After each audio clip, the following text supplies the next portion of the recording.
اردو فن news میں خوش آمدید۔ بسم اللہ الرحمن الرحیم۔ السلام علیکم ناظرین۔ ہم سے تو 4 صوبے نہیں سنبھالے جاتے، کشمیر پاکستان کو نہیں چاہیے۔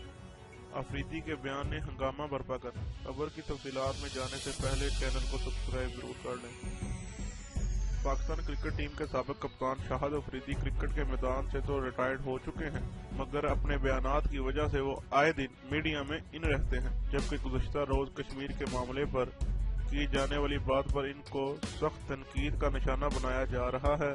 سابق کپتان شاہد خان آفریدی نے کہا کہ پاکستان کو کشمیر نہیں چاہیے، ہم سے تو اپنے 4 صوبے نہیں سنبھالے جاتے۔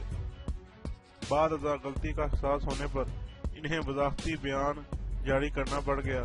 تفصیلات کے مطابق شاہد آفریدی کی لندن میں دیے گئے انٹرویو کی سوشل میڈیا پر ایک ویڈیو وائرل ہو رہی ہے، جس میں کشمیر کے حوالے سے وہ کہہ رہے ہیں کہ دنیا نے اسے ایک مسئلہ بنا دیا ہے، حالانکہ یہ کوئی مسئلہ نہیں ہے۔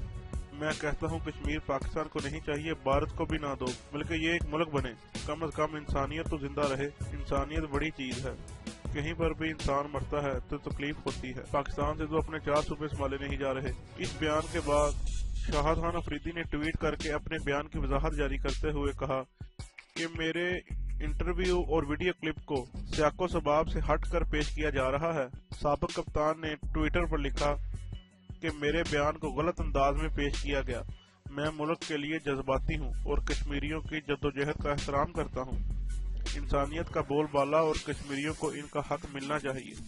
بوم بوم کے نام سے شہرت پانے والے آفریدی نے ایک اور ٹویٹ میں لکھا کہ میڈیا پر آنے والا ویڈیو کلپ نامکمل ہے اور سیاق و سباق سے ہٹ کر ہے۔ میں پہلے ہی کہہ چکا ہوں کہ میرا بیان توڑ مروڑ کر چلایا جا رہا ہے۔ کشمیر ایک متنازع مسئلہ ہے جس پر بھارت کا جابرانہ قبضہ ہے۔ سابق آل راؤنڈر نے لکھا کہ کشمیر کو اقوام متحدہ کی قراردادوں کے مطابق حل ہونا چاہیے۔ مجھ سمیت پاکستانی آزادی کشمیر کے جدوجہد کی حمایت کرتے ہیں اور کشمیر پاکستان سے ہے۔